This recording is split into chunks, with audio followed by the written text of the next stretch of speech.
Lyca productions Subaskaran தயாரிப்பில் மகிழ் திருமேனி இயக்கத்தில் அஜித்குமார் நடிக்கும் விடாமுயற்சி February 6 முதல் உலகமெங்கும். One step solution for your travel needs. Make your fun holidays. See the world, feel the smile. Mad Rabbit, India's finest audio wearable brand, starting at 999. இந்த வே இது போறதை வச்சுட்டு எல்லாரும் என்ன சொல்றாங்க, மினிமமா 25 கோடி இந்த படம் ஃபர்ஸ்ட் டே ஓப்பனிங் வரும். நீங்க டிபிக்கல் அஜித் சார் படத்தை எதிர்பார்த்து வந்துடாதீங்க, துணி மாதிரி ஒரு படத்தை எதிர்பார்த்து வந்துடாதீங்க. இது வேற மாதிரியான ஒரு படம், மூன்றாம் பால் அப்படின்னு டிரான்சன் சொல்றோம். அது பிறகு வந்து கெயின் சொல்றோம். இப்படி எல்லாம் நிறைய இருக்குல்ல. இந்த கான்செப்டுக்குள்ள ஒரு டிஸ்கஷன், ஒரு பெரிய டாபிக், ஒரு கான்வர்சேஷனை உருவாக்குது இந்த படம். விடாமுயற்சியில் வேலை செஞ்சவங்க எல்லாருமே இந்த ஹைதராபாத் மும்பையில் இருக்கவங்க தொழிலாளர்கள் தான் வேலை செய்கிறாங்க. தமிழ் படம் எதுக்கு தமிழ் தொழிலாளருக்கு வேலை கொடுக்காம எப்படி பண்ணுறாங்க? வாரிசுல எங்கே பண்ணாங்க? ராமோஜி, அது பிறகு வந்து தில்ராஜ் சாருடைய ஒரு ஓப்பன் இடம் சொன்னாங்க. அப்போல்லாம் நம்ம பேசணுமா? மகிழ் திருமணி அவர்கள் மேலே வைக்கிற குற்றச்சாட்டு என்னன்னா, ரொம்ப நேரம் ரொம்ப ஸ்லோவாக எடுக்கிற ஒரு சீனியே. மகிழ் சார் என்ன சொன்னார்? நான் சேலஞ்ச் பண்ணி ப்ரூவ் பண்ணுறேன். ஓப்பனிங்கில் பாக்ஸ் ஆஃபீஸ் கிங் வந்து அஜித் சார். இந்த படம் பல கலெக்ஷன் ரெக்கார்டு பண்ணுறதுக்கான வாய்ப்பு இருக்குது. நம்ம சொன்ன மாதிரி ஒரு வாரத்திலே 100 கோடி கூட பண்ணலாம். தமிழ்நாட்டில் ஓவராலாக 300 கோடி பண்ணலாம். அப்படிலாம் வாய்ப்பு இருக்குது. துணி வந்து ஆக்சுவலி பொட்டன்ஷியலாக பார்த்தீங்கன்னா ஒரு 200 கோடி பண்ணியிருக்கலாம், இல்லை 150 கோடி பண்ணியிருக்கலாம். அது பண்ண முடியாத போனது காரணமே வாரிசோட வந்தது தான்.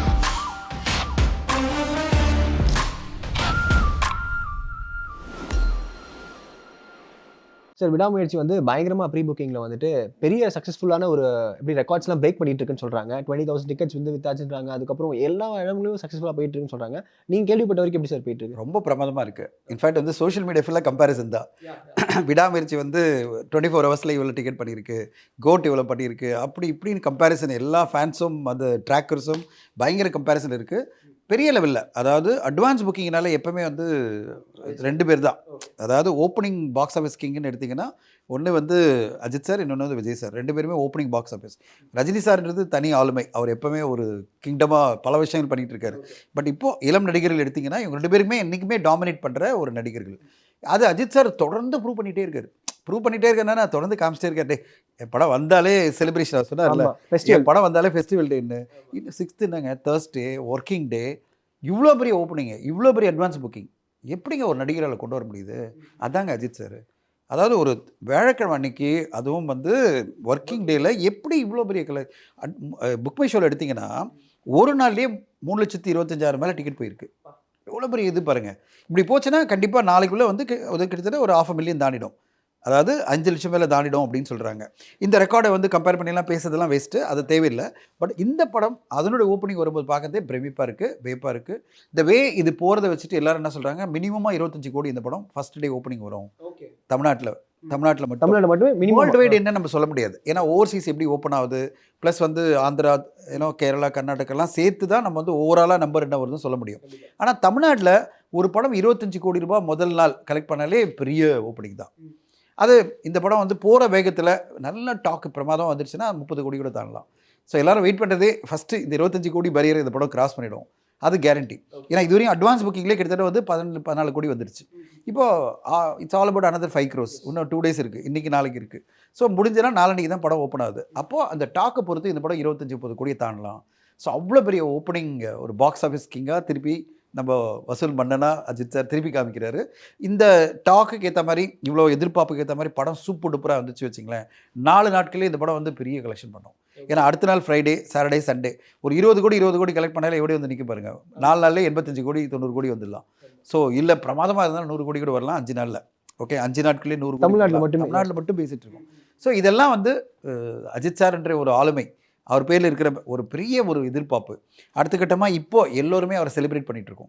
ஒரு காரணம் வந்து அவருடைய அந்த ரேசிங்கில், அஜித்குமார் ரேசிங்கில் பெரிய லெவலில் இந்தியாவுக்கு பேர் வாங்கி கொடுத்தாரு. அது பிறகு ஒரு நல்ல ரெக்கக்னிஷனாக அவருக்கு பத்மபூஷன் கிடச்சிருக்கு. இது எல்லாமே இப்போ வந்து டாக் ஆஃப் த கண்ட்ரின்னா அஜித் சார் ஒரு மிகப்பெரிய இதுவாக பேசிகிட்டு இருக்காங்க. இப்போ அரசியலில் வந்து பரபரப்பை வந்து விஜய் சார் கிரியேட் பண்ணிட்டு இருக்காருன்னா, சினிமாவில் வந்து அஜித் சார் பரபரப்பை கிரியேட் பண்ணிட்டு இருக்காரு. நல்ல விஷயமா நடந்துட்டு இருக்கு. ஓகே, அந்த சர்வர்லாம் கிராஷ் ஆன மாதிரிலாம் நிறைய ஃபோட்டோஸ்லாம் வந்துட்டு இருக்கு சார். அதெல்லாம் பார்க்கும்போது ஸ்டன் ஆகுது. ஏன்னா ஒரு 2 years பிரேக் அப்புறம், அதாவது ரொம்ப லாங் பீரியட்க்கு அப்புறம் அஜித் அவர்கள் ரசிகர்கள் வந்துட்டு இந்த ஒரு கொண்டாட்டமாக இருக்க போது என்ன எதிர்பார்ப்புனா, ஏன் இவ்வளோ பீரியட் வெயிட் பண்ண வைக்கிறாரு, அடுத்தடுத்த வருஷம் ஒரு படம் கொடுத்தாலே போதுமே அப்படின்னு சொல்லி ரசிகர்கள் ரொம்ப அவர் எதிர்பார்த்தது விடாமுயற்சி லாஸ்ட் இயர் வரதான். அது டிலே ஆனது வந்து பல விஷயங்கள் நம்ம நிறைய பேசிட்டோம். அது இப்போ லாஸ்ட் இயரே இந்த படம் வந்திருக்கணும். இப்போ அது பார்த்தீங்கன்னா தீபாவளிக்கு வந்திருக்கணும். அவங்க வந்து ரொம்ப டெஸ்பரேட்டாக ட்ரை பண்ணி பொங்கலுக்காவது கொண்டு வந்தால் ட்ரை பண்ணாங்க. சில காரணங்களால் அது போஸ்ட்போன் ஆயிருக்கு, பிப்ரவரி வந்ததே தவிர ஆக்சுவலி அவர் வந்து 2024 ஒரு படம் வரணும்னு அவர் சைடில் இதெல்லாம் முடிச்சு கொடுத்துட்டாரு. இது வந்து தீபாவளிக்கு வந்து தான் மிகப்பெரிய லெவலில் இந்த படத்துக்கு கலெக்ஷன் வந்திருக்கும். இல்லை பொங்கலுக்கு முன்னாடி வந்திருந்தால் கூட டிசம்பர் வந்தால் கூட பெரிய கலெக்ஷன் தான். ஆனால் அது என்னைக்கு வந்தாலும் ஃபெஸ்டிவல் டே தான். என்னன்னா நம்ம ரொம்ப கேப் ஆன மாதிரி ஃபீல் பண்ணுறது இல்லை, அது அவாய்டாக இருக்கும். லாஸ்ட் இயரே வந்து தான் அவ்வளோ பெரிய கேப் இல்லை. லாஸ்ட் இயர் வந்து 2023 துணி வந்துருச்சு, இப்போ இது வந்துருச்சு அப்படின்னு நம்ம சொல்லியிருப்போம். ஆனால் இப்போ அந்த கேப் வந்து 2 வருஷம் ஆயிடுச்சு. ஏன்னா 23 பொங்கல், இப்போ 25 பொங்கலை தாண்டி பேசிட்டு இருக்கோம் அவருடைய படம் பெரிய திரையில. அதனால தான் எல்லாருக்கும் வந்து அந்த கேப் பெருசாக தெரியுது. நிறைய பேர் சொல்லுவாங்க இந்த ப்ரீவியஸ் படத்தோடைய கலெக்ஷன் வச்சு கம்பேர் பண்ணுவாங்க. இந்த படத்தோடைய கலெக்ஷன் ஓவரால் பட்ஜெட்டை வந்து இது வந்து கிராஸ் பண்ணுமா, பாக்ஸ் ஆஃபீஸ் அடிக்குமா அப்படின்னு சொல்றாங்க. அந்த கம்பேரிசன் நல்லதா, அது தேவையா சார்? அது இல்லை, கம்பேரிசன் வந்து ட்ராக்கருக்கு ஏதாவது பண்ணி ஆகணும்ல. பாக்ஸ் ஆஃபீஸ் ட்ராக்கிங்கும் சரி, இண்டஸ்ட்ரிக்கே தேவை தானே. இப்போது இண்டஸ்ட்ரி வந்து எப்பவுமே அந்த முந்தைய படத்தை வந்து பீட் பண்ணி கலெக்ஷன் பண்ணும்போது தான் இண்டஸ்ட்ரி வந்து செலிப்ரேட் பண்ணும். அதே நம்பர் பண்ணி தான் இண்டஸ்ட்ரி எப்படி க்ரோ ஆகுது? எல்லாருக்கும் க்ரோ ஆகணும்ல, எல்லாருக்கும் சம்பளம் க்ரோ ஆகணும், எல்லாருக்கும் செலவு க்ரோ ஆகுது, அதுக்கேற்ற மாதிரி கலெக்ஷனும் க்ரோ ஆகணுமா இல்லையா? கலெக்ஷன் க்ரோ ஆனால் தானே இண்டஸ்ட்ரிக்கு அவருக்கு சம்பளத்தை கொடுத்ததுக்கும் பெரிய சம்பளம் கொடுத்ததுக்கும் ப்ரொடக்ஷன் செலவில் ஆனதுக்கெல்லாம் ஜஸ்டிஃபிகேஷன் எப்படின்னா அந்த படத்தினுடைய வசூல் அதிகமானதான். அப்போ எல்லாருடைய எதிர்பார்ப்பையும் வந்து நியாயமான காரணங்களுக்காக வசூல் இன்க்ரீஸ் ஆகணும். அதுதான் எல்லாம் எதிர்பார்க்குறாங்க. அதுக்காக டிக்கெட் ப்ரைஸ் இன்க்ரீஸ் பண்ணணும்னு சொல்ல, ஓவரால் கலெக்ஷன் இன்க்ரீஸ் ஆகணும்னா ஆடியன்ஸ் நிறைய வரணும். ஆனால் இந்த படம் எல்லா விதத்துலையும் வந்து துணியினுடைய வசூல் சாதனையும் பீட் பண்ணும். காரணம்னா துணி வந்து வாரிசோட கிளாஷாக வந்தது, ஒரு காம்படிஷனில் ஸ்பிளிட் ஆகிடுச்சு. இதுக்கு எந்த ஸ்பிளிட்டுமே கிடையாது. இது வந்து சோலோவாக வருது. 6ஆம் தேதி வேறு படமே இல்லைல்ல. 7ஆம் தேதி வந்து தண்டையில் வந்தாலும் அது தெலுங்கு டப்பிங் தான். இப்போ தமிழில் ஒரு படம் சோலோவாக வரப்போகுதுன்னா அது இந்த படம். அப்போ அந்த ஓப்பனிங் வீக்கில் மிகப்பெரிய கலெக்ஷன் இந்த படம் அச்சீவ் பண்ணோம். அதனால் வந்து காம்படிஷன் தொட்டு இந்த படம் துணியோட கலெக்ஷனை பெரிய லெவலில் பீட் பண்ண தான் எதிர்பார்க்குறேன். துணி வந்து ஆக்சுவலி பொட்டன்ஷியலாக பார்த்தீங்கன்னா ஒரு 200 கோடி பண்ணியிருக்கலாம், இல்லை 150 கோடி பண்ணியிருக்கலாம். அது பண்ண முடியாத போனது காரணமே வாரிசோட வந்தது தான். ஆனால் இதுக்கு அந்த மாதிரி எந்த காம்படிஷன் இல்லாத பட்சத்தில் இது அந்த மாதிரி பெரிய பெரிய சாதனைகள் பண்ணுறதுக்கான வாய்ப்புகள் இருக்குது. அண்ட் பேக் டு பேக் அதான் அஜித் அவர்களுடைய பேச்சை பற்றி தான் பேசிட்டு இருக்காங்க சார். அடுத்து குட் பேட் அக்லி வருது. ஸோ இந்த அடுத்தடுத்த ரிலீஸஸ் எப்படி சார் பார்க்குறீங்க? இது எனக்கு தெரிஞ்சு அதெல்லாம் ஒன்றும் பிரச்சனையே கிடையாது. ஏன்னா மக்கள் வந்து ஒரு படத்தையும் வேறு மாதிரி தான் பார்ப்பாங்க. ஏன்னா நீங்கள் சொன்னீங்களா 2 வருஷம் கேப் இருந்தது, அது போல அடுத்தடுத்து 2 படம் வந்தால் நல்லது தானே. ஏன்னா அவரை வேறு விதத்தை பார்க்க போகிறாங்க. இப்போ இதில் வந்து அவங்கள இன்டர்வியூலேயே நிறைய சொல்லிட்டாங்க. மகிழ் திருமேனி சார் என்ன அழகாக சொன்னார்னா, இது டிப்பிக்கல் அஜித் சார் படம் கிடையாது. அஜித் சார் வந்து நீங்கள் அந்த மாதிரி எதிர்பார்த்து வராதிங்க. அதாவது ஓப்பனிங் பஞ்ச் டைலாக்கோ, ஓப்பனிங் சாங்கோ, ஃபைட் சீக்வன்ஸ் வந்து அதாவது பறந்து அடிக்கிற மாதிரியோ அப்படி இல்லாமல் யதார்த்தமாக நான் பண்ணியிருக்கேன். அந்த யதார்த்தத்தில் மாசான எலிமெண்ட்ஸ் எல்லாம் இருக்கும். அப்படி அவர் ஒப்பனா அவளை சொல்லும்போது அப்போ இந்த படம் வேறு. அது வந்து லார்ஜர் தென் லைஃப். 3 கேரக்டரில் குட் பேட் அக்லியே வந்து ஒரு வேக்கியா, அது ஆதிக்க வச்சிருந்து ஒரு யூனிக்னஸ் ஸ்டைல் இருக்குது. ஆமாம், அவர் பார்த்தீங்கன்னா அவர் வந்து எப்படி விஷாலை வச்சுக்கிட்டு எஸ்எஸ்சியை வச்சுக்கிட்டு அவர் பண்ணார்ல மார்க்கெட்டிங்கில், அப்போ இந்த படத்தில் எப்படி வச்சுருப்பார் 3 கேரக்டர் அப்படின்னா, யங்கான ஒரு அஜித் சார், அவர் மிடில் ஏஜ், அப்புறம் சீனியர் அப்படின்னா எப்படி ஒரு வெரைட்டி பண்ணி ஒரு அட்டகாசமான படமாக அவர் கொண்டு வந்துட்டு இருப்பார். அது வந்து லார்ஜர் தென் லைஃப் மாஸ் படம். அப்போது 2 கான்ட்ராஸ்டிங் எக்ஸ்பீரியன்ஸ்க்கு வந்து ஆடியன்ஸ் எப்பவுமே ரெடியாக இருப்பாங்க. அதனால் பிரச்சனையே கிடையாது. ஏன்னா 2 படம் வந்தாலும் 2மே கான்ட்ராஸ்டிங் எக்ஸ்பீரியன்ஸ் இருக்கணும். ஒரே மாதிரி படம் வந்தால் தான் போர் அடிக்கும். ஏன்னா இப்போ தான் ஒரு படம் பார்த்தோமே அப்படின்னு. அஜித் சாரை வந்து எத்தனை படம் வந்தாலும் பார்க்க ரெடி. அந்த கண்டென்ட்டில் டிஃப்ரென்ஸ் இருந்தால் போகிறோம். அந்த கண்டென்ட்டில் டிஃப்ரென்ஸ் இந்த படம் கண்டிப்பாக இருக்கும். அதனால் 2 படமே செலிப்ரேட் செய்யப்படும் தான் நான் எதிர்பார்க்குறேன். ஓகே. அண்ட் ஒரு படம் வந்து அந்த ரிலீஸ் டேட்டுக்கு நெருங்கி வரும்போது நிறைய இது சுற்றியான ஒரு கான்ட்ரவர்சி கிரியேட் பண்ணுறாங்க சுற்றி இருக்கவங்க. என்ன சொல்கிறாங்கன்னா, இந்த விடாமுயற்சியில் வேலை செஞ்சவங்க எல்லாருமே இந்த ஹைதராபாத், மும்பையில் இருக்கவங்க தொழிலாளர்கள் தான் வேலை செய்கிறாங்க. தமிழ் படம் எதுக்கு தமிழ் தொழிலாளருக்கு வேலை கொடுக்காம எப்படி பண்ணுறாங்க? ஸோ இந்த மாதிரி மொமெண்ட்டில் இந்த லாஸ்ட் மினிட்ல இந்த எட்ஜ் பண்ணும்போது எப்படி சார் இருக்குது? நான் ஒன்றே கேட்குறேன், அஜித் சார் இந்த படத்துக்கு இது பண்ணல. வீரம், வேதாளம் அப்போத்துலேருந்தே அப்படி தான் பண்ணிகிட்ருக்காரு. ஹைதராபாத்தில் தான் நடந்தது. வீரம் படம் எங்கே ஷூட் பண்ணாங்க? நீங்கள் விஸ்வாசம் படம் எங்கே ஷூட் பண்ணாங்க? விஸ்வாசம் ஃபுல்லாக வந்து ராமோஜி ஸ்டுடியோ தான், ஹைதராபாத் தான் ஷூட் பண்ணாங்க. அப்போல்லாம் பேசாமல் இப்போ எதுக்கு பேசிகிட்டு இருக்கோம்? நம்ம இப்போ எதுக்கு கம்பேர் பண்ணி பேசிகிட்டு இருக்கோம்? இப்போ அதே மாதிரி நீங்கள் எடுத்துட்டிங்கன்னா விஜய் சார் படமும் நிறைய ஹைதராபாத்தில் ஷூட்டிங் நடந்திருக்கு. கரெக்டுங்களா? இந்த படம் மட்டும் தான் இங்கே சென்னையில் பண்ணணும்னு சொல்லியிருக்காரு. இதுக்கு முன்னாடி நிறைய படம் வந்து ஹைதராபாத்தில் ஷூட் பண்ணியிருக்காரு, நம்மளே பார்த்துருக்கோம். கரெக்டுங்களா? வாரிசுலாம் எங்கே பண்ணாங்க? எங்கே பண்ணாங்க? ஹைதராபாத்தில் இவ்வளோ பெரிய செட்டு போட்டு, அவ்வளோ பெரிய செட்டு நம்ம பார்த்தோம்ல, அந்த வீடு, அந்த செட்டப் எல்லாமே வந்து எங்கே பண்ணோம்? ராமோஜி. அது பிறகு வந்து தில்ராஜ் சாருடைய ஒரு ஓப்பன் இடம்னு சொன்னாங்க. அப்போல்லாம் நம்ம பேசணுமா? இப்போ ஏன் பேசுகிறோம்? எல்லாத்துக்கும் ஒரு காரணம் இருக்குது. இப்போ நம்ம வந்து நெகட்டிவாக பேசணும்னு எடுத்து வச்சிங்களேன், அப்பப்போ ஒரு காரணத்தை எடுத்து நம்ம நெகட்டிவாக பேசிகிட்டே இருக்கலாம். நான் என்ன கேட்குறேன், அப்போ பேச வேண்டியது தானே, இப்போ பேச வேண்டியது தானே, அந்த படத்துக்கு பேச வேண்டாம், இப்போ கூட ஏன் பேசிகிட்டு இருக்கீங்க? ஸோ இது தேவையா? இதை பிரச்சனை பண்ணணும் யார் எடுத்துக்கணும்னா அது பெப்சி பண்ணணும். ஏன்னா பெப்சி எம்ப்ளாயிஸ் தான் பாதிக்கப்பட்டு நீங்கள் சொன்னீங்கன்னா. அப்போ பெப்சி கேட்கலாம், ஏன் சார் எங்கள் எம்ப்ளாயிஸ் எல்லாம் கூட்டு வச்சு நீங்கள் படம் பண்ணுங்க அப்படிலாம் சொல்லாமே தவிர நம்ம போய் பேசுறது வீதி ஊடகங்களுக்குலாம் என்ன சம்மந்தம் இருக்குதுல்ல? இது பொறுத்தவரை நம்மளுக்கு சம்மந்தமே கிடையாது. ஊடகத்தில் யாருக்குமே இது சம்மந்தமே கிடையாது. It's none of their business. என்னை பொறுத்தவரை பார்த்தீங்கன்னா ஊடகங்களுக்கு வந்து இதில் இறங்கவே கூடாது. எங்கே படம் எடுக்கிறாங்க, எங்கே ஷூட் பண்ணுறாங்கன்னு உங்களுக்கு இது கிடையாது. அது வந்து தமிழ் இண்டஸ்ட்ரியும் பெப்சியும் சேர்ந்து கேட்கலாம். அவங்க வந்து சில விஷயங்களை ரிக்வெஸ்ட் வைக்கலாம், அதெல்லாம் பண்ணலாம். இப்போ ரஜினி சார் படம் வந்து வேறு வேறு இடத்துல போயிட்டுருக்கு. நீங்கள் கேள்வி கேட்பீங்களா? கேட்க மாட்டேன். ஏன் கேட்க மாட்டீங்க? அப்போ இது மட்டும் ஏன் கேட்குறீங்க? ஸோ அஜித் சாரை பொறுத்தவரையும் என்னால் தமிழ்நாட்டில் பண்ண முடியாது, பல காரணங்களால் பண்ண முடியாது, ஏன்னா க்ரௌடு அதிகமாகிடுது. ஆனால் நான் என்ன பண்ணுறேன், எல்லாத்தையும் வந்து ஹைதராபாத்தில் பேஸ் பண்ணிட்டு பண்ணிக்கிறேன், இல்லை பாம்பேயில் பண்ணிக்கிறேன் அப்படின்னு செட் பண்ணி பல வருஷம் ஆச்சு. கிட்டத்தட்ட 10 வருஷமாக அப்படி தான் பண்ணிகிட்ருக்காரு. நான் சொல்கிறது வீரம் வேதாளமெல்லாம் எப்போ வந்தது? அப்பயே ஹைதராபாத் தான். எல்லா படமும் ஏஎம் ரத்னம் அவருக்கு 3 படம் பண்ணார். ஏஎம் ரத்னம் பண்ண எல்லா படமும் ஹைதராபாத்தில் தான் ஷூட்டிங். ராமஜி ஸ்டுடியோவில் தான் ஃபிக்ஸ்டாக நடக்கும். அங்கே தான் இருப்பார், தங்கியிருப்பார் அஜித் சார். அதே மாதிரி தான் விஸ்வாசம் படத்தை அங்கேயே செட்டு போட்டு எல்லாத்தையும் படத்தை முடிச்சுட்டு வந்தார் சிவா அவர்கள்.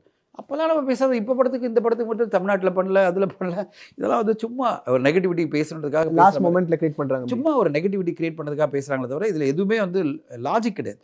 லாஜிக்னா நீங்கள் அன்றைக்கி பேசியிருக்கணும், அன்னிலேருந்து பேசிக்கணும். ஸ்டார்ட்லேருந்து இது பண்ணக்கூடாது அப்படின்னு சொல்லி நீங்கள் அன்றைக்கி ஒரு பெரிய இஷ்யூவாக பண்ணி எப்படி நீங்கள் வந்து ஹைதராபாத்ல எல்லாம் ஷூட் பண்ணுறீங்க, இல்லை பாம்பேல ஏன் பண்ணுறீங்க, ஏன் இங்கே பண்ணல அப்படின்னு எல்லாருக்கும் சொல்லணும்.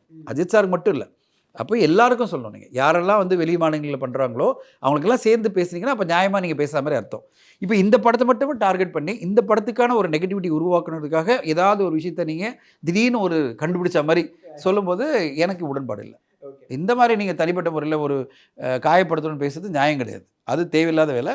படத்தை பற்றி பேசலாம். படம் எப்படி வந்திருக்கு, படம் உங்களுக்கு பிடிச்சிருக்கா இல்லையா, அது எங்கே எடுத்தாங்க, எதை வச்சு எடுத்தாங்க, இது ப்ராடக்ட் நல்லா இருக்கா, ப்ராடக்ட் இருக்கா இல்லையா, அது உங்களுக்கு எல்லா உரிமையும் இருக்குது. ப்ராடக்ட்டை தாண்டி அதுக்குள்ளே நடந்த விஷயங்களில் எதுக்காக காரணங்களுக்காக அங்கே பண்ணாங்க, அதெல்லாம் அந்த லாஜிஸ்டிக்கல் இஷ்யூ வந்து அப்போ எந்த ஆரம்பிச்சு நீங்கள் என்ன பேசலாம், அசர்பைஜான் எதுக்கு ஷூட் பண்ணீங்க, ஏன் வந்து நீங்கள் வந்து அர்மீனியாவில் பண்ணல, ஏன் வந்து நீங்கள் மலேசியாவில் பண்ணல, இப்படிலாம் கேட்பீங்களா? அது டிமாண்ட் பண்ணிச்சு, அவங்க அந்த கதைக்கு டிமாண்ட் பண்ணிச்சு, அவங்க பண்ணுறாங்க.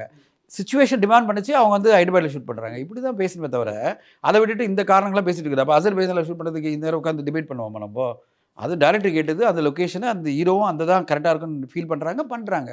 அதில் நம்மலாம் கேள்வி கேட்க முடியாது. அதெல்லாம் அந்தந்த ப்ரொடக்ஷனுடைய டிசிஷன். அது அவங்களுடைய ப்ரோரகட்டிவ் சொல்லுவாங்க. அது அவங்களுடைய பணம், அவங்களுடைய டிசிஷன், அவங்களுடைய இன்வெஸ்ட்மெண்ட். அண்ட் அசர்பைஜான் நிறைய இடங்களில் வெளியில் தான் ஷூட் பண்ணாங்க. அண்ட் இப்போ ஒரு படம் எடுக்கிறதுனா அந்த ப்ரொடக்ஷன் வேல்யூ ரொம்ப இம்பார்ட்டன்ஸ். அது ஒரு சீன் எடுக்கணும்னா டக்குன்னு எடுத்து போயிடும். இப்போ மகள் திருமணி அவர்கள் மேலே வைக்கிற குற்றச்சாட்டு என்னன்னா, ரொம்ப நேரம் ரொம்ப ஸ்லோவாக எடுக்கிற ஒரு சீனையே ரொம்ப எடுத்துட்டு இருக்காரு, இதனால ப்ரொடக்ஷனுக்கு வந்து ரொம்ப லாஸ் ஆகுமே, அது கொஞ்சம் வேகப்படுத்தலாமே அப்படின்னு சொல்லி ஒரு குற்றச்சாட்டு. ப்ரொடக்ஷன் என்னைக்கா சொன்னாங்களா? இல்லை சொல்லல சார். லைக்காக ஏதாவது சொன்னாங்களா? இல்லை சொல்ல. மகிழ் சார் என்ன சொன்னார், நான் சேலஞ்ச் பண்ணி ப்ரூவ் பண்ணுறேன், இதுவரை நான் வந்து எடுத்த காட்சியை திருப்பி எடுக்கல, நான் ரீஷூட் பண்ணல, நான் பேட்ச் ஒர்க் பண்ணல அப்படின்னு அவர் சொல்கிறார். இப்போ யாரை நம்புவீங்க சொல்லுங்கள்? ஆமாம், கரெக்ட். இப்போது ப்ரொடக்ஷன் ஹவுஸ் வந்து அவங்களா இப்போ லைக்காலேருந்து ஒரு இன்டர்வியூ கொடுத்து இந்த மாதிரிலாம் பண்ணி எங்களோட பட்ஜெட் இன்க்ரீஸ் பண்ணிட்டாரு, இவரால் எங்களுக்கு இவ்வளோ பிரச்சனையாச்சு அப்படின்னு சொன்னால் நம்ம எடுத்துக்கலாம். கரெக்டுங்களா? இல்லை டேரக்டரே ஒத்துக்கிட்டாருன்னா, சாரி சார் நான் சில மிஸ்டேக்லாம் நடந்துச்சு, என்னால் சில விஷயங்களால் என்னால் கம்ப்ளீட் பண்ண முடியல டைமில் ஏற்ற மாதிரி, இதனால் செலவு இன்க்ரீஸ் ஆகிடுச்சுன்னு சொன்னார்னா நீங்கள் வந்து கிரிட்டிசைஸ் கூட பண்ணலாம். எப்படிங்க இதெல்லாம் பண்ணலாம்? இப்போ நீங்கள் வெற்றி சார் பாருங்களேன், வெற்றி மாறன் சார் எவ்வளோ ஓப்பனாக சொல்கிறார்ல, நான் பிளான் பண்ணி போனேன், 40 நாளில் எடுக்கலான்னு பார்த்தேன், 200 நாள் எடுத்தேன், நான் வந்து 4 கோடியில் எடுக்கணும் பிளான் பண்ணி 40 கோடியில் எடுக்காச்சு, இப்போ 80 கோடி ஆகிடுச்சு, ஓப்பனாக சொல்கிறார்ல. நீங்கள் அவரு சொல்லுங்கள் எப்படி சார் பண்ணலாம், நீங்கள் சொல்கிறதுக்கு உரிமை இருக்குது ஒரு பத்திரிகையாளராக. ஏன்னா அவர் சொன்னதை வச்சு நீங்கள் பேசுகிறீங்க, அதில் எந்த தப்பும் கிடையாது. அவர் ஏன் சொல்கிறார் ஓப்பனாக, தைரியமாக ஏன் சொல்கிறாரு, ஏங்க இதாங்க நான் இப்படி தாங்க நான் பண்ணுவேன், எனக்கு இப்படி தான் வரும், என் படத்தை இவ்வளோ நாள் இப்படி தான் பிளான் பண்ணுவேன், ஆனால் இது என்னோட இயல்பு, நான் ஒன்றும் உங்களை என் கூட படம் பண்ணணும்னு சொல்லி கம்பல் பண்ணலையே, இது என்னோட இயல்பு, நான் இப்படி படம் பண்ணுறேன்னு அவர் சொல்லியிருக்காருல, அதை வச்சு நீங்கள் பேச முடியும். ஏன்னா அதில் ஒரு ட்ரூத் இருக்குது, அவரை ட்ரூத்ஃபுல்லாக சொல்லியிருக்காரு. இவர் ட்ரூத்ஃபுல்லாக என்ன சொல்கிறாரு, இப்போ வெற்றிமாறன் சார் சொல்கிறத நம்பி நீங்கள் பேசுகிறீங்களே, அதே மாதிரி ஏன் வந்து மகிழ் திருமணி சார் சொல்கிறத நம்ப மாட்டேன்றீங்க? அவர் இன்டர்வியூவில் ஓப்பனாக சொல்லிட்டார்ல, நான் எதுவுமே அப்படி பண்ணல, நான் எதுவுமே பண்ணல, எல்லாமே வந்து நீங்களாக இட்டு கட்டி பேசாதீங்கன்னும் போது அவர் சொல்கிறத நம்பணும். வெற்றிமாறன் சொல்ல நம்பும்போது வெற்றிமாறன் சார் சொல்கிறத நம்ம ஒத்துக்கிறோம். அவர் ஓப்பனாக ஆனஸ்ட்டாக சொல்லும்போது ஏன் மகிழ் திருமணி சார் ஓப்பனாக சொல்ல மாட்டார்? அவரும் அதுதான் சொல்கிறாரு, அவருடைய பாயிண்ட் ஆஃப் வியூ தான் அவர் சொல்கிறாரு. ஸோ ஒருத்தருக்கு ஒரு தராசு நீங்கள் வைக்கக்கூடாது, ஒரே தராசு தான். ஒரே தராசு என்னன்னா எது உண்மையோ அதை பேசுறதுக்கு எல்லா உரிமையும் இருக்குது. அந்த உண்மையை வந்து யார் பேசணும்னா அந்த ப்ரொடக்ஷனில் ஆக்சுவலாக இருந்தவங்க பேசினா தான் அதை வச்சு நம்ம கமெண்ட் பண்ணலாம். நம்ம வெளியில் இருந்துக்கிட்டு கிரிட்டிசைஸ் பண்ணுறதுக்காக கமெண்ட் பண்ணக்கூடாது. ஓகே, அதுக்கு யாருக்கும் உரிமை கிடையாது. அதுவும் பர்டிகுலராக ஒரு படம் ரிலீஸ் ஆகிற படத்தை வந்து எப்படியாவது டீக்ரேட் பண்ணணும் யாராவது பேசினா என்னால் உடன்பாடு இல்லை. அது என் படம் கிடையாது, அது அந்த படத்துக்கு எனக்கு எந்த சம்மந்தம் இல்லை சினிமாவில். ஆனால் சினிமா வந்து இதெல்லாம் பாதிக்கும். ஒரு படம் வெளிவந்த பிறகு 1 மாதம் ஆன பிறகு பயங்கரமாக அனலைஸ் பண்ணுங்கள். ஒருவேளை அந்த படம் வெற்றி அடையிலே வச்சுங்களேன், அது காட் ஃபார்பிட் இது நடக்கூடாது, அது நடந்தால் அப்போ பேசுங்க. இதெல்லாம் நடந்து இதனால் பட்ஜெட், அப்போ வந்து நீ ப்ரொடியூசர்கிட்ட பேசுங்க. அதுக்கு உரிமை இருக்குது. படம் வெளியே வரும்போது எந்த நெகட்டிவிட்டியும் வரக்கூடாது தான் நான் எதிர்பார்க்குறேன். யாருமே நெகட்டிவாக பேசக்கூடாது. அந்த படத்தை விட்டுணும். உங்களுக்கு ஒரு உடன்பாடு இல்லையா, விட்டுருங்க, பேசாதீங்க, சப்போர்ட்டே பண்ணாதீங்க. இப்போ நான் சப்போர்ட் பண்ணி தான் பேசுவேன். விடாமுயற்சி வந்து கண்டிப்பாக பெரிய வெற்றி அடையும். அந்த படத்துக்கு எதிர்பார்ப்பு நல்லா இருக்குது. இன்றைக்கி ஓப்பனிங் கலெக்ஷனில் வருது. நான் சப்போர்ட்டாக ஏன் பேசுகிறேன்னா, என் மூலமாக ஒரு 10 பேர் வந்தாலும் அந்த படத்துக்கு எக்ஸ்ட்ரா கலெக்ஷன். ஆனால் நான் டீக்ரேட் பண்ணி பேசினா ஒரு 10 பேர் வரலன்னா அது நெகட்டிவ் தானே. அது பண்ணுறது துரோகம் இல்லை அந்த படத்துக்கு. ஸோ அது மாதிரி பண்ணக்கூடாது தான் என்னுடைய request. Super sir. And BTS விட்டாங்க சார் விடாமுயற்சியில். அவ்வளோ கஷ்டப்பட்டுருக்காங்க டெக்னீஷியன்ஸ். அஜித் சார் எல்லா ஸ்டண்ட்டுமே அவரே விழுந்து என்னென்னமோ பண்ணுறாரு. ஸோ ஏன் சார் அவர் வந்து ஒரு பாடி டபுள் வைக்காம இவ்வளோ ஸ்ட்ரகிள்? முதல்லேருந்து அப்படி தானே பண்ணிட்டு இருக்காரு. பைக் ரேசிங்லேருந்து கார் ரேசிங்லேருந்து அவருக்கு அது பிடிச்சிருக்கு. அவர் என்ன சொல்கிறாரு, ஒரு பாடி டபுளும் மனிதன் தானே, அவர் பாதிக்கப்பட போகிறார்ல, நான் ஏன் பண்ணக்கூடாது, எனக்கு அதில் வந்து இன்ட்ரெஸ்ட் இருக்குது, நான் அதை காமிக்கணும்னு ஆசைப்பட்றேன், இந்த படத்தை வந்து எப்படியெல்லாம் ப்ரெசென்ட் பண்ணணும்னு ஆசைப்பட்றேன்னு அவர் ட்ரை பண்ணுறாரு. நல்லது தானே. அது வந்து as long as it's not very risky, it's okay. And அதோடைய ட்ரெய்லர் பார்க்கும்போது ஃபர்ஸ்ட் உங்களுக்கு என்ன சார் ஸ்ட்ரைக் ஆச்சு? எனக்கு வந்து இந்த படம் வந்து ட்ரெய்லர் தான் இந்த படத்துக்கு வந்து மிகப்பெரிய அளவில் எதிர்பார்ப்பு உண்டாக்கியிருக்கு. ஆக்சுவலி ட்ரெய்லர் வர வரையும் அப்படி பேசிட்டே இருந்தாங்க. ஆனால் ட்ரெய்லரும் அந்த ஒரு சாங் வந்த பிறகு இன்றைக்கி பெரிய லெவலில் பூஸ்ட் வந்துருச்சு. படத்துக்கு பெரிய எக்ஸ்பெக்டேஷனில் இப்போ வந்து உட்காந்துருக்கோம். கண்டிப்பாக ஓப்பனிங் நான் சொன்னேன் பார்த்தீங்களா, ஆரம்பிக்கும் போது அந்த ஓப்பனிங்கோட சேர்ந்து இந்த படம் ஒரு பெரிய வெற்றி படமாக தான் இருக்கும்னு நான் எதிர்பார்க்குறேன். அண்ட் மகிழ் சார் சொன்னார் சார், அதாவது அனிருத் அவர்கள் படம் பார்த்துட்டு இட் வில் மேக் வண்டர்ஸ் அப்படின்னு சொன்னார். ஸோ அனிருத் அவர்கள் உண்மையை சொல்லிடுவார், ட்ராஃபிலாம் வச்சு காமிச்சிடுவார். ஸோ நீங்கள் பார்த்த வரைக்கும் இண்டஸ்ட்ரியில் டாக்ஸ் எப்படி சார் போயிட்டு? பயங்கர பாசிட்டிவாக இருக்குது. படத்துக்கு வந்து மிகப்பெரிய பாசிட்டிவ். எல்லாருமே சொல்லுது மகிழ் திருமேனி அவர்கள் சொன்னது கரெக்டு. அழகாக ப்ரிப்பேர் பண்ணி கொண்டு வராரு. யார் ஆடியன்ஸை வந்து நீங்கள் டிப்பிக்கல் அஜித் சார் படத்தை எதிர்பார்த்து வந்துடாதீங்க, துணி மாதிரி ஒரு படத்தை எதிர்பார்த்து வந்துடாதீங்க, இது வேறு மாதிரியான ஒரு படம் அப்படின்னு சொல்லும்போதே ஆடியன்ஸ் வந்து கதையோட சம்மந்தப்பட்ட ஒரு படமாக இருக்கும், யதார்த்தமாக படம் போகும், ஒரு இன்டென்ஸான ஒரு படமாக இருக்கும் அப்படின்னு எதிர்பார்க்குறாங்க. அந்த எதிர்பார்ப்பில் படம் பார்க்கும்போது டிசப்பாயிண்ட் ஆகுது. கண்டிப்பாக அதை மீட் பண்ணோம். அதை தாண்டி தான் இந்த படம் இருக்கும். இதில் பல இன்ட்ரெஸ்டிங்கான விஷயங்கள் இருக்கும். அதனால் இந்த படம் வந்து கண்டிப்பாக அந்த எக்ஸ்பெக்டேஷனை வேறு மாதிரி செட் பண்ணதுட்டு இந்த படத்துக்கு பெரிய ரெஸ்பான்ஸ் இருக்குது தான் நான் எதிர்பார்க்குறேன். ஓகே. அண்ட் கலெக்ஷன்ஸ் பேசும்போது வந்து எல்லாருமே இந்த 300 crore கிளப், இந்த 400 கிளப் இப்படின்லாம் சொல்கிறாங்க சார். அது அந்த மேஜிக் பண்ணுமா அப்படி? 100% பண்ணதுக்கு வாய்ப்பு இருக்குது. என்ன காரணம் நான் முதலே சொன்னேன்ல, சோலோ வருது. சோலோ வரதுட்டு இந்த படம் பல கலெக்ஷன் ரெக்கார்டு பண்ணுறதுக்கான வாய்ப்பு இருக்குது. நம்ம சொன்ன மாதிரி ஒரு வாரத்திலே 100 கோடி கூட பண்ணலாம். தமிழ்நாட்டில் ஓவராலாக 300 crore பண்ணலாம். அப்படிலாம் வாய்ப்பு இருக்குது.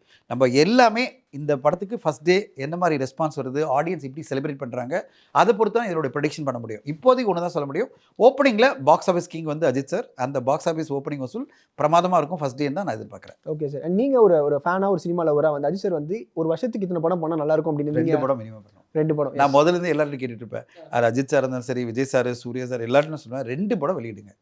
பிகினிங்கில் ஒரு படம், எண்டில் ஒரு படம், பிகினிங்கில் ஒரு படம், எண்டில் ஒரு படம். இப்போ என்னன்னா ஆடியன்ஸ் உங்களை பார்த்துட்டே இருக்கணும். ஏன்னா ஆடியன்ஸ் எல்லாருமே திரையரங்கு எப்போ வராங்கன்னா பெரிய நடிகர்கள் நடிச்சா தான் உள்ள இவ்வளோ பெரிய கூட்டம். இப்போ நான் சொல்லலை ஃபஸ்ட் டே 25-30 கோடி வரும்னா எப்படி வருது? ஒரு மாதத்துக்கு ஒரு க்ரௌடு, ஒரு பெரிய ஹீரோ வந்து தான் வராங்க. இவ்வளோ அட்வான்ஸ் புக்கிங் எப்படி நடக்குது, இவ்வளோ புக் மை ஷோவில் எப்படி நடக்குது, ஒரு செலிப்ரேஷனாக இருக்குல்ல. இப்போ நம்பாட்டிங்க, நாங்கள் வந்து காதல் என்பது பொது உடைமை படத்தையும் 2K லவ் ஸ்டோரியும் நான் இவ்வளோ அதுக்காக செலவு பண்ணி இந்த படம் விடாமுயற்சி படத்தை தொடங்குறதுக்கு முன்னாடி ட்ரெய்லரை போடுங்க. ஏன்னா தமிழ்நாடு ஃபுல்லாக இருக்கிற எல்லாருமே இந்த படத்தை பார்ப்பாங்க. அட்லீஸ்ட் இந்த இப்படி ஒரு படம் வருதா, இல்லைனா நான் எப்படி ரீச் பண்ணுவேன்? அப்போது ஒரு பெரிய படம் வரும்போது எந்த அளவு சின்ன படங்களுக்கும் ஒரு ரீச் கிடைக்குது இல்லை. இப்போ நான் ட்ரெய்லர் மூலமாக ஓரளவாவது கொஞ்சம் மக்களை போய் ரீச் பண்ண முடியல. ஸோ அதையெல்லாம் விடாமுயற்சி தான் காரணம். கரெக்டுங்களா? ஸோ விடாமுயற்சி அப்படின்றது இவ்வளோ பெரிய படம் வரத்தொட்டு தான் இண்டஸ்ட்ரியே ஒரு கேலப்பிங்காக இருக்குது. அப்படியே பயங்கர எக்ஸைட்டிங்காக இருக்குது. எல்லாம் வெயிட் பண்ணிட்டு இருக்காங்க, என்ன ரெக்கார்டை கிரியேட் பண்ணும், என்ன மாதிரி ஒரு கலெக்ஷன் வரும் அப்படியே எதிர்பார்த்துட்டு இருக்காங்க. ஸோ அதனால் பெரிய படங்கள் தான் எப்பவுமே பூஸ்ட் கொடுக்கும் இண்டஸ்ட்ரிக்கு. சின்ன படங்கள் கண்டென்ட் கொடுக்கும், பெரிய படங்கள் பூஸ்ட் கொடுத்து கலெக்ஷன் இன்க்ரீஸ் பண்ணும். ஸோ அப்படி தான் வந்து இண்டஸ்ட்ரி எப்பவுமே இருக்கும். Okay sir. இன்னொரு படத்துக்கு வந்து ஆடியோ லான்ச் முக்கியமான ஃபேக்டர் சார். அது வந்து இன்னும் கொஞ்சம் ஆடியன்ஸுக்கு வந்து தெரிய வைக்கும். ஆனால் இப்போ வந்து இந்த மாதிரி ஆடியோ லான்ச் மிஸ் ஆகுறதுனால வந்து ஃபேன்ஸுக்குமே லைட்டாக ஒரு மாதிரி டிசப்பாயின்மெண்ட் ஆகுது. அஜித் சார் முதல்லேருந்தே பண்ணிட்டு இருக்காருல்ல, ஆடியோ லான்ச் எதுவும் வேணாம். என் படம் வரும்போது இல்லை என் படம் வரும்போது எப்படி ஃபெஸ்டிவல்ன்றாரோ, என் படத்தை ரிலீஸ் ஆடியோ விட்டாலே ஆன்லைனில் அதுவே ஆடியோ லான்ச் தான். கண்டிப்பாக ஒரு பாட்டு விடும்போதும் அது ஆடியோ லான்ச் மாதிரி தான். அதனால் வந்து இதெல்லாம் விழாலாம் வேண்டாம், அதெல்லாம் அவர் எப்போ தாண்டிட்டார். இப்போ அஜித் சார் பண்ண ஆரம்பிச்சோன்னா விஜய் சாரும் பண்ண ஆரம்பிச்சிட்டார்ல. கட் பண்ணி கடைசியில் எதுவுமே பண்ணலையே. ஆமாம் நான் வரலன்னு சொல்லிட்டார்ல. இப்போ அவர் வந்து சக்ஸஸ் செலிப்ரேஷன் வந்து பெருசாக இருந்தது. இப்போ அதுக்கும் வரமாட்டார் இனிமேல். பார்த்தீங்களா? இப்போ வந்து கோட்டுக்கெல்லாம் வரலையே, கோட்டுக்கு எதுவுமே பண்ணல. அது சொல்லிட்டார் வேண்டாம், எல்லாத்தையும் கடந்துடலான்னு. இப்போ எல்லாமே இப்படி மாறிடும். இப்போ நீங்கள் பார்த்தீங்கன்னா எந்த ப்ரோக்ராம்லேயும் வந்து தனுஷ் சார் கலந்துக்கிறதே இல்லை. ஒரே ஒரு ஆடியோ லான்ச் மட்டும் தான் கலந்துக்கிறது. மெயின் ஈவெண்ட் மட்டும், ஒரே ஒரு ஈவெண்ட் மட்டும் தான் பண்ணுறாரு. இது எதுவுமே கொடுக்குறது இல்லை. அவரும் அப்படி தான் டிசைட் பண்ணிட்டார். நான் இவ்வளோ பெருசாக நான் பூஸ்ட் பண்ண தேவையில்லை, ஒரே இதில் பண்ணால் போகிறோம். ஏன்னா என் பாட்டெல்லாம் பெருசாக ஹிட் ஆகிடுது, ட்ரெய்லர் பெரிய ரெஸ்பான்ஸ் வந்தது, நான் எதுக்கு திருப்பி ஒரு ஈவெண்ட்டில் போட்டுட்டு இதெல்லாம் பேசணும் அப்படின்னு. ரஜினி சாரும் கமல் சார் தான் இன்னொரு அந்த ப்ரொமோஷன்றதை கான்சென்ட் பண்ணுறாங்க. இது பேரெல்லாம் அப்படியே நிறுத்திடுறாங்க. வேண்டாம் இதெல்லாம் வேண்டாம், ஓவராக ப்ரொமோட் பண்ண வேணாம் அப்படின்ற மைண்ட் செட்லேயே இருக்காங்க. சார் February 14 2 படங்கள் வருது sir. 2K love story and காதல் என்பது பொது உடைமை. அண்ட் அந்த படத்துக்கு வந்து நிறைய ரெஸ்பான்ஸ் வந்து கேள்விப்பட்டு இப்போ கூட நீங்கள் வந்து ஃபோன் பேசுறதுக்கு முன்னாடி கூட நல்ல ரெஸ்பான்ஸ் கொடுத்துட்டு இருந்தாங்க. ஸோ அதை பற்றி ஒரு கிளிம்ஸ் கொடுங்க சார். ஏன்னா ஒரு வேலண்டைன் டே எல்லாருமே அங்கே தான் கூட்டத்தை தேடி வரும். அதை பற்றி சொல்லுங்கள். வேலண்டைன் டேஸ் அன்னைக்கு வந்து ஒரு காதல் சம்மந்தப்பட்ட படங்கள் பண்ணணும்னு எல்லாருமே ஆசைப்படுவாங்க. இந்த படம் வந்து எனக்கு என்னென்னா, நான் காதல் என்பது பொது உடைமை வந்து இந்தியன் பனோரமாவில் செலக்ட் ஆன படம் 2023 பெரிய அங்கீகாரம். அப்போ வந்து இந்த February 2014 கொண்டு வரணும் அவங்க ட்ரை பண்ணாங்க. அது ஏதோ ஒரு விஷயம் மிஸ் ஆகிடுச்சு. அவங்களுக்கு வந்து இந்த படத்தை வந்து வேலண்டைன்ஸ் டே கொண்டு வரணும்னு பார்த்தாங்க. அது மிஸ் ஆனோடனே அப்படியே பெண்டிங்காக இருந்தது. நான் அந்த படத்தை அப்போதே பார்த்தேன். அப்பயே நான் ஃபெஸ்டிவல் இப்போ பார்த்து ரொம்ப எனக்கு பிடிச்சி போன படம். இது எப்படியாவது நம்ம டிஸ்ட்ரிபியூஷன் வாங்கணும் அப்படின்னு நான் பிளான் பண்ணிட்டு இருக்கும்போது அந்த ப்ரொடியூசர் சொல்லி எனக்கு கால் பண்ணாங்க.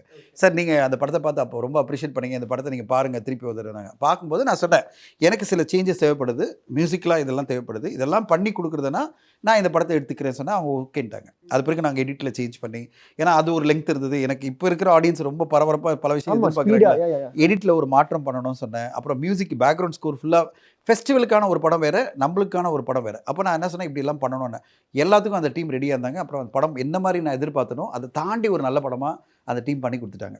இப்போ அந்த படத்துக்கான ப்ரொமோஷன்ஸ்லாம் நல்லா போயிட்டுருக்கு. இப்போது ட்ரெய்லர் வந்த பிறகு ஒரு நல்ல ரெஸ்பான்ஸு. எல்லோருமே இந்த படம் வந்து ஒரு குவாலிட்டியான ஃபேமிலியில் எல்லோரும் பார்த்து தெரிஞ்சிக்க வேண்டிய ஒரு கான்செப்ட் இருக்கிற படம். என்டர்டெயின்மெண்ட் கிடையாது. என்டர்டெயின்மெண்ட்ன்றது 2K லவ் ஸ்டோரி. அதாவது யூத்துக்கான லவ் ஸ்டோரினா ஒரு என்டர்டெயின்மெண்ட்னா ஒரு படம் தான் அந்த படம். ஆனால் இந்த படம் எப்படின்னா, இந்த படம் வந்து டோட்டலாக எல்லா ஃபேமிலியும் பார்த்து தெரிஞ்சிக்க வேண்டிய ஒரு கான்செப்ட். உலகத்தில் எப்படியெல்லாம் காதல் இருக்குது, இந்த காதலை நம்ம எப்படி புரிஞ்சிக்கணும். அதாவது ஆண் பெண் மத்தியில் இருக்க காதல் மட்டும் இல்லாமல் பல விதமான காதல்கள் இருக்குல்ல, அந்த காதலை எப்படி நம்ம புரிஞ்சுக்கிறது, அதை எப்படி நம்ம ஏற்றுக்கிறது, இல்லை அதுக்கான பெர்ஸ்பெக்டிவ் என்ன, எதனால் அது மாதிரி நடக்குது, இயற்கை பண்ணுதா. நம்ம சொல்கிறோம்ல, மூணாவது பால் ஒன்று சொல்கிறோம், மூன்றாம் பால் அப்படின்னு டிரான்சன் சொல்கிறோம். அது பிறகு வந்து கெயின் சொல்கிறோம். இப்படிலாம் நிறைய இருக்குல்ல. இந்த கான்செப்டுக்குள்ள ஒரு டிஸ்கஷன், ஒரு பெரிய டாப்பிக்கை, ஒரு கான்வர்சேஷனை உருவாக்குது இந்த படம். அது பிறகு வந்து இதில் மெச்சூர்டாக எப்படி ஹேண்டில் பண்ணணும், ஒரு ஃபேமிலி எப்படி ஹேண்டில் பண்ணணும், ஒரு பெண்ணை எப்படி ஹேண்டில் பண்ணணும், ஒரு ஆணை எப்படி ஹேண்டில் பண்ணணும், இதில் ஃப்ரெண்ட்ஷிப் எப்படி அமையும், இதெல்லாம் சேர்ந்து ஒரு எல்லோருமே பார்த்தா ஆச்சரியப்படக்கூடிய ஒரு படமாக இருக்கும். காதல் என்பது பொது உடைமை. வினீத் சார், ரோகிணி மேம் ரொம்ப பிரமாதப்படுத்தியிருக்காங்க. இவங்க வந்து லிஜோமல் பற்றி சொல்ல வேணாம், ஜெய்பீம், அது பிறகு சிவப்பு மஞ்சள் பச்சையெல்லாம் பெரிய நடிப்புக்காக பேசப்பட்ட ஒரு நடிகை. அவங்களும் அனுசுயான்ற ஒருத்தர் நடிச்சிருக்காங்க. ரொம்ப நல்லா பண்ணியிருக்காங்க. படமாகவே ஒரு குவாலிட்டியான படம். பார்த்த உடனே எல்லாருக்கும் ஒரு சந்தோஷம் கிடைக்கும். 2K love story out and out 2K கிட்ஸ்க்கான என்ன சொல்கிறது, ஒரு வேலண்டைன்ஸ் டே படம். அது வந்து ஒரு கான்செப்டே புதுசாக ஒன்று காமிக்குது. அதாவது the thin line between friendship and love, அதை அந்த படம் பேசுது. ரொமான்டிக் காமெடியாக அதில் தின் லைன் இருக்குது. ஃப்ரெண்ட்ஷிப் தான் ஆட்டோமேட்டிக்காக கன்வெர்ட் ஆகுது லவ்னு வாங்கல. உண்மையிலே கன்வெர்ட் ஆகணுமா, அந்த கேள்வி வந்து சுசீந்தர் சார் கேட்குறாரு. டைரக்டர் சுசீந்தர் என்ன கேட்குறாருன்னா, இது கம்பல்சரியா, அதாவது ஃப்ரெண்ட்ஷிப்பாக இருந்தால் ஒரு ஆணும் பெண்ணும் அது கம்பல்சரியாக லவ்வில் தான் போய் முடியணுமா.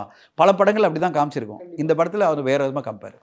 அதனுடைய விஷயம் வந்து இன்ட்ரெஸ்டிங்காக இருக்கும். எனக்கு ரொம்ப பிடிச்சது அந்த படம் பார்த்தோன்னே. அப்போ தான் வந்து நான் சுதன் சார் சொன்னேன், சார் நீங்கள் ஏற்கனவே காதல் என்பது பொது உடைமை 14 பிளான் பண்ணிட்டேன் சார் அப்படின்னேன். சார் அது வேறு படம், இது எங்கள் படம் வேறு. நீங்கள் நடுவில் ஒத்தராக இருந்தாலும் படங்கள் வேறு. இது யூத் ஆடியன்ஸ், அது மெச்சோர்டான ஒரு ஃபேமிலி ஆடியன்ஸ்க்கு. அதனால் 2 படம் வரட்டும் சார் அப்படின்னாரு. ஸோ 2 படத்தையும் நாங்கள் எங்கள் கிரியேட்டிவ் பாஃப்டா மூலமாக வெளியிடுறதுல எங்களுக்கு ரொம்ப சந்தோஷமாக இருக்குது. ஸோ 14th எல்லோரும் வந்து சின்ன படங்களையும் பார்க்கணும். விடாமுயற்சி எல்லாரும் போய் பாருங்கள், ஃபேமிலியோட பாருங்கள். பெரிய லெவலில் நம்ம கொண்டாடுவோம் அஜித் சாரை. அட் சேம் டைம் 14th வர போகிற படங்களையும் பார்த்து நீங்கள் சப்போர்ட் பண்ணிங்கன்னா சினிமா இண்டஸ்ட்ரிக்கு நல்லாயிருக்கும். ஏன்னா இந்த மாதிரி புது கான்செப்ட்லாம் வரதுக்கு அது ஒரு நல்ல ஒரு சப்போர்ட்டாக இருக்கும். எங்களோட 2 படத்தை சேர்ந்து இன்னும் 2-3 படம் வரும்னு நினைக்கிறேன். பட் எல்லா படத்தையும் நீங்கள் திரையரங்களை பார்த்து சப்போர்ட் பண்ண தான் ஆடியன்ஸை நான் கேட்டுக்கிறேன். Super sir. எஸ்டிஆர் அவரோட பேக் டு பேக் அந்த அப்டேட் பார்த்துருப்பீங்க 3 படத்தோட 49, 50, 51. How happy are you sir? பயங்கர ஹாப்பி, பயங்கர எக்ஸைட்டட். நான் 10 தலையில் பார்த்து அவர் கூட நான் பயணிச்சிருக்கேன். ரொம்ப பிடிக்கும், அவருடைய எனர்ஜி ரொம்ப பிடிக்கும். அதை விட அவருடைய டேலண்ட் இருக்குல்ல, மக்கள் மத்தியில் மிகப்பெரிய லெவலில் அவரை லவ் பண்ணுறாங்க. நான் அப்போ ஒரு பர்த்டே பார்ட்டியில் சொன்னேன், சார் தலைவா உங்களுக்கு இவ்வளோ பெரிய ரெஸ்பான்ஸ் இருக்குது, நீங்கள் என்னென்னா கம்மியாக படம் கொடுக்குறீங்க, நிறைய படம் கொடுங்கன்னு சொல்லும்போது அப்போ சொன்னார், சார் இப்போ சொல்கிறேன் சார் 2025 3 படம் நான் அனௌன்ஸ் பண்ணுறேன், நீங்கள் போய் சோஷியல் மீடியாவில் எல்லாத்தையும் சொல்லுங்கள் சார்னாரு. அது சொல்லியிருக்காரு. அந்த 3மே முக்கியமான டைரக்டர் இயக்கிற படங்களாக வந்திருக்கு, எதிர்பார்ப்பில் இருக்கிற படங்களாக வந்திருக்கு. எனக்கு வந்து இது நிற்கக்கூடாது, நம்ம 10 தலை, நான் அப்படி தான் சொல்லுவேன், 10 தலை எஸ்டிஆர் சார் நீங்கள் இந்த வருஷம் 3 படம்ன்ற மாதிரி எவ்ரி இயர் 3 படம் வந்துகிட்டே இருக்கணும். உங்கள் ஃபேன்ஸ் எல்லாம் அந்தளவு எதிர்பார்க்குறாங்க. உங்களோட ஸ்டைலுக்கும் உங்களோட எல்லா டேலண்ட்டுக்கும் வந்து எல்லாருமே எக்ஸைட்டாக காத்திருக்காங்க. அதனால் இதே பயணம் அவர் தொடரணும். எப்படி வந்து தனுஷ் சார் தொடர்ந்து 3-4 படங்கள் வருஷம் பண்ணுறாரோ அது மாதிரி சிம்பு சாரும் பண்ணணும் தான் என்னோட எதிர்பார்ப்பு. சூப்பர் சார், நேரத்துக்கு ரொம்ப நன்றி. Thank you sir. Thank you so much. Lyca productions Subaskaran தயாரிப்பில் மகிழ் திருமேனி இயக்கத்தில் அஜித்குமார் நடிக்கும் விடாமுயற்சி February 6 முதல் உலகமெங்கும். One step solution for your travel needs. Make your fun holidays. See the world, feel the smile. Mad Rabbit, India's finest audio wearable brand, starting at 999.